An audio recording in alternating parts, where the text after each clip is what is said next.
Huyo mshikaji alikuwa akizungumza maneno mazito, maneno magumu, kwamba kila kitu ni makosa yangu, mimi ndo sababu ya kila kitu, mimi ndo mkosefu. Huyu mshikaji ni nani? Hatujui, kwa sababu mwamba anavyoonekana ni mchafu, anaonekana kama chizi fulani, anaonekana ni mtu mwenye maisha magumu, ombaomba sio ombaomba. Mshikaji alikuwa akizungumza maneno mazito kwamba kila kitu sababu ni mimi ndo sababu ya kila kitu, mimi ndo nimesababisha haya yote. Tafadhali naomba usije kunisamee maisha yako yote mpaka nakufa kwenye dunia, usije kunisamee. Mwamba anazungumza na nani? Anaonekana anazungumza na mdori, lakini anaonekana anazungumza maneno mazito, tena maneno magumu. Najua bado hujasubscribe YouTube channel yangu, tafadhali naomba ufanye hivi, kwa sababu hii ni channel yangu mpya. Kuna watu wanaulizaga kwamba ni wapi nitapata movie za Genius kila siku mpya.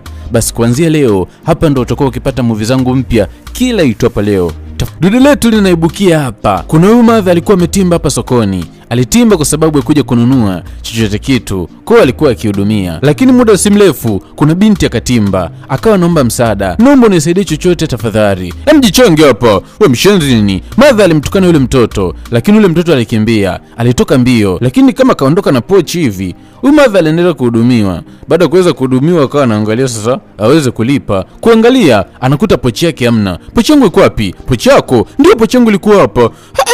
Au ni yule mtoto? Utoka uamini. Madha akawa ameshtuka kwamba yule binti ndo amekimbia na pochi yake. Madha alipagawa, alichanganyikiwa. Jamani, pochi yangu iko wapi? Ni wakati mwingine tunamwona tena yule dogo. Udogo ukimwona basi ujue kwamba ni lazima kuna tukio chafu litatokea. Utoka uamini. Alipita na fedha za huyu madha na kuna miwa katimba. Vipi, kakubia nini? Kakubia pesa, si ndio? Hakuna shida, ngoja tumuunganishie. Wale miamba vidume wawili ikabidi waweze kumuunganishia, lakini dogo alikuwa na mbio vibamna kwa sababu ndo mtaji wake. Yani mtaji wake yeye ni mbio tu, amezoea kufanya uwizi. Miamba waliunga naye na mtoto aliwachenga mpaka katimba nyumbani kwao.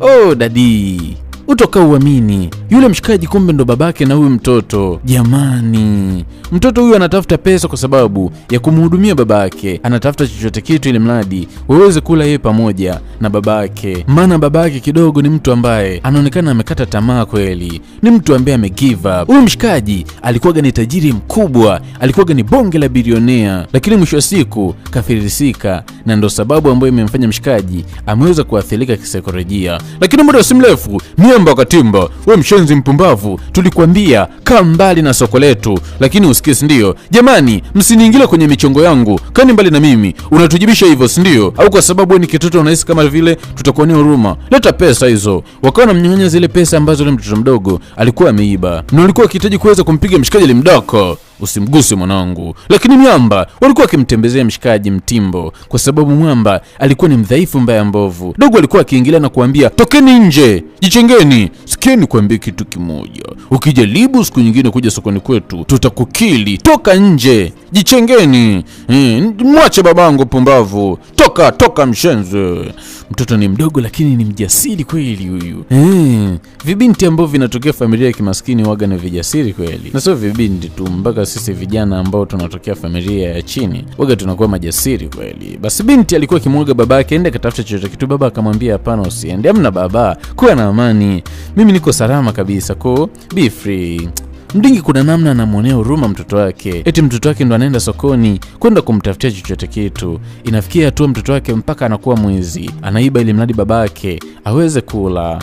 Maana mdingi anaishia kuishi maisha ya kichokora. Huko upande wa pili ushuani utajirini tunakutana na udada anakwenda kwa jina la Bella. Na alikuwa akimwambia mfanyakazi wake kwamba leo nataka nimpikie baba tombombo. Oh yes, leo nataka nimpikie mimi mwenyewe. Bella alikuwa akihitaji kuweza kumpikia mchumbake chakula. Anahitaji mchumbake ale chakula ambacho amekipika yeye. Basi mdogo bidada ikabidi aweze kumsaidia mfanyakazi wake wa ndani. Akataka chakula kiweze kupikwa na mfanyakazi. Ndivyo bana. Basi bidada mdogo akaendelea kupika, na baada ya kuweza kupika ikabidi aweze kukiandaa chakula na kuweza kukiweka mezani, kwa sababu ya mwanaume ambaye anampenda kweli. Lakini unadhani huyo mwanaume alitokea? Akutokea kabisa. So bidada alikuwa kinyonge kweli, alimsubiri mpaka saa 8 za usiku, lakini mwamba hakutimba. Bidada kajaribu mpaka kumpigia masimu, lakini mshikaji alikuwa hapokei kabisa. Bidada alikuwa akijilaumu kweli, kampikia lakini mwanaume mwenyewe sijui kwa kimchepuko huko. Bidada alimind vibaya, maana alitaka mshikaji yale afu amle na yeye, lakini Mwamba kazingua. Si bora angenipigia mimi jini ya sauti ya simba, niende nile hicho chakula alafu nimle na yeye. Napenda kula mimi. Na basi bana, asubuhi na mapema mshikaji katimba, huyo ndo mchumba wake na yule dada. Lakini mshikaji utoka uamini ni Mr. Matama. Alimuuliza yule dada wa kazi kwamba mchumba wake yuko wapi. Yule dada wa kazi akamwambia kwamba mchumba wake alikuwa ametoka. Mwamba kaona ndo fursa hii. Unajua kwamba mimi huaga nakupendaga, hilo nalijuaga. Sikuelewi unamaanisha nini? Nakutakaga, unalijua. Fanya kitu. Unajua mimi ni kama bosi wako pia, ni yule bosi wako na mimi bosi wako. Kwa rahisisha vitu. Nipe vitu hivyo basi. Mimi namna kitumbo, unajua unaonekana kitumbo chako kina mafuta. Nini ambacho nakimaanisha? Kwamba unielewi bwana. Mimi nataka kitumbo chako. Unajua yule kitumbo chake kina maji mengi. Napenda vitumbo vya mafuta kama unavyoonekana una kitu fulani. Nipe vitu bana. Tafadhali, naomba niheshimu. Tuheshimiane bana. Na wewe bana. Heshima kitu gani bana? Kitumbo sio unanipa tu, natafuna kidogo na utaenjoy. Tafadhali, mimi sihitaji chochote. Naomba niache kama nilivyo. Lakini mshikaji alikuwa akimsogelea, anahitaji kuforce. Tafadhali. Mwamba alikuwa akibembeleza na muomba mdada wa kazi aweze kumpatia chochote kitu, aweze kumpatia minjunjo. Lakini muda si mrefu akasikia mchumba wake anarudi. Oh jamani baby wangu, oh jamani baby. Makumbato ndo kitu ambacho kilikuwa kikiendelea pale. Bidada anampenda mshikaji pasina kujua kwamba huyo Mwamba ni chaote, anapenda sana minjunjo kuliko chochote kwenye hii dunia. Basi bidada akawa anamsalimia mdada wa kazi pale na mdogo kamchukua mchumba wake kwa sababu ya kwenda kunjunjana. Basi bana, ni wakati mwingine bidada alitimba sokoni kwa sababu ya kununua vitu fulani kwa sababu ya kwenda kupika. Unajua tena leo alikuwa akihitaji kuweza kuandaa chakula kimoja special kwa Eli. Lakini muda si mrefu yule mtoto mdogo akawa anatimba. Popote ambapo utamuona udogo, basi ujue kwamba ni tukio chafu, ni lazima litokee hilo eneo. We, jichonge hapo. Jamani sister, nilikuwa naomba nisaidie chochote kitu. Ondoka hapo, hakuna msaada hapo. Jamani dadangu nisaidie, mimi nina njaa tafadhali. Ngoja nimsaidie mtoto. Basi bidada alichokifanya akawa anamsaidia. Ni makosa. Yaani dada unaweza kumsaidia kitu lakini likakuta tukio chafu. Yule dogo janja akawa anajichenga. Bidada basi akawa amenunua chenye amenunua. Basi mdogo akawa anahitaji kuweza kulipa, lakini anashangaa pesa zake zote hazipo. Pesa zangu ziko wapi jamani? Nilikuwa na pesa kwenye pochi. Yule mtoto ndo maana alikwambia usimsaidie. Yaani yule hata kama asipokugusa, kila ulichonacho kinapotea. Yaani pesa zako zote ni lazima zipotee. Bidada kapagawa, kachanganyikiwa. Na mtoto alikuwa tayari ameshajichenga. Alisepa zake na alikuwa happy kinoma noma kwa sababu leo kaondoka na kibunda cha kufa mtu. Alikuwa kitabasamu tu dogo. Alikuwa happy kinoma noma. Lakini utoka uamini, bidada si alikuwa pale sokoni. Wale miamba wa sokoni walimleta mpaka yule mtoto ambako anapatikana hapa, na si muda mrefu katakuja. Mshikaji yuko bize tu na mdori. Muda si mrefu yule kitoto kikatimba. Ni lazima tu atakuja muda si mrefu, tumsubiri.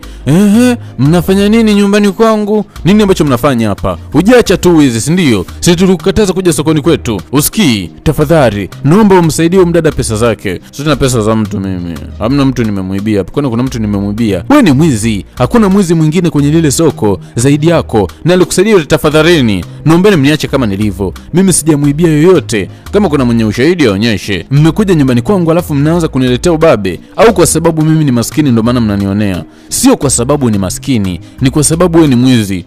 Kabla kwa anamsonya tu mshikaji. Leta pesa. Hapana, tafadhali. Naombeni mniache kama nilivyo. Niacheni bana. Alafu ukinigusa nitakushtaki kwamba ulikuwa ukihitaji kunibaka mimi mtoto mdogo na kunilawiti. Unasikia kanavyosema?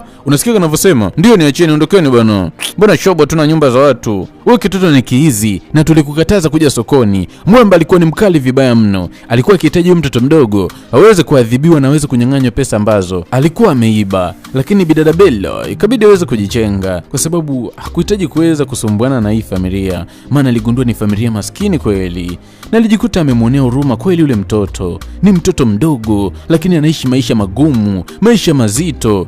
Ilimuuma kweli. Kondo umeamua kumwachia, achana naye. Yaani pesa yako yote unaamua kumwachia mtoto mwizi? Kwa nini unakuwa hivyo? Kiukweli nimemwonea huruma kweli huyu mtoto. Sijui kwa nini anaishi haya maisha. Bidada alimwonea huruma kweli yule mtoto pamoja na babake, kwa sababu maisha wanayoyaishi ni maisha magumu kweli. Ni maisha ya kusikitisha. Na baada ya masaa 24 utoka uamini, bidada alishindwa kukaza kabisa. Ilibidi aje kuiona tena hii familia. na siku ya leo alikuja peke yake. Cheki upaja, mtoto anapaja zuri huyu,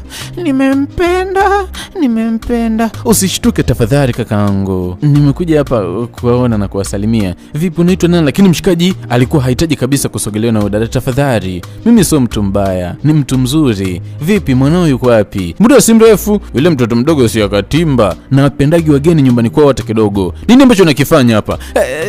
Nini ambacho kimekuleta hapa? Nimekuja kuwasalimia. Kama nani? Wewe kama nani uje kutusalimia? Alafu vipi, hujamfanya chochote babangu? Vipi, hajakufanya chochote? Hajakugusa? Tafadhali babangu, wala usijari, nimeshafika hapa, uko mikono salama. Eti kana mlinda babake. Niambie, nini ambacho umekuleta? Umekuja kudai pesa zako au? Kama ni pesa zako tumeshatumia. Hatuna hata 100 hapa sasa hivi. Na labda utuibie tu ile nyumba letu la kimaskini ambalo hata sola kwetu pia. Bila akasema hapana. Sije kwa ajili hilo. Umekuja kwa ajili gani? Nimekuja kwa sababu ya kuwasalimia. Kutusalimia? Ndio kuwasalimia. Sisi kama nani zako. Na kwa nini utusalimie? Watu kama nyinyi sio watu wazuri, hapana. Mimi ni mtu mzuri. Ni mtu mzuri kivipi? Sikuamini hata kidogo. Au umekuja kunichola? Unahitaji kunikamata kunipeleka kituoni, si ndio? Akacheka, hapana bana, sihitaji kufanya hivyo. Labda au kwa sababu si ni maskini umekuja unataka utusaidie, uturekodi nini, ujisnap huko, uonekane unatoa msaada kwa watu. Bila akasema hapana, sina maana hiyo. Kikweli mimi nahitaji kuwasaidia kwa wema tu. Tafadhali kuwa mpole. Bila akasema hapana, nilikuwa naomba uondoke tu. Hatuhitaji msaada hapa. Lakini babako anahitaji msaada. Hajahitaji msaada wako. Yupo kwa ajili yangu. Na mimi sijashindwa kumtunza babangu. Nina uwezo wa kumtunza. Kwa naomba uondoke. Siwezi kuondoka. Siwezi kuacha muishi eneo kama hili. Tafadhali, naomba utuache. Tumeshakaa hapa kwa muda mrefu kweli. Naomba uondoke. Bila akasema siwezi kuondoka. Ni lazima uondoke. Mbona nikinganizi hivyo? Tafadhali, naomba uondoke bana. Una muda mchache tu kukaa hapa. Huyu mtoto mdogo alikuwa akimfukuza huyu dada. Lakini licha ya mtoto kumfukuza huyu dada bado alikuwa akihitaji kuweza kuisaidia hii familia. Basi mtoto mdogo akawa na kaa zake pale. Bila akawa anamuuliza, "Vipi, unaitwa nani?" "Naitwa Amanda, ndo jina langu." "Oh, una jina zuri. Nyonyoka." Amanda alikuwa ni mbishi vibaya mno. Huko upande wa pili tunakutana na mshikaji.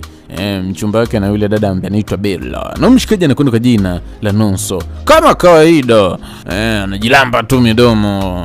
Mshikaji anakitaka kitumbo cha dada wa kazi. Dada wa kazi akimwona mshikaji anaanza kutetemeka kwa sababu anajua mwamba ni mjunjaji.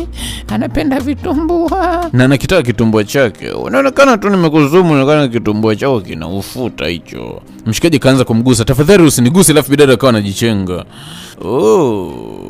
Wewe uje kubakwa. Muda si mrefu bidada katimba. Ni kama bahati. Na nilitimba na mshikaji pamoja na bidada ambaye anaitwa Amanda. Vipi, hao ni wakina nani? Ni wageni wangu. Wageni wako? Wageni wako wachafu hivi? Machokola? Una kile timamu kweli? Si machokola kabisa hawa. Omba takataka kutupa dampo ndo unaleta ndani. Nani takataka? Chokola labda wewe. Sisi sio machokola.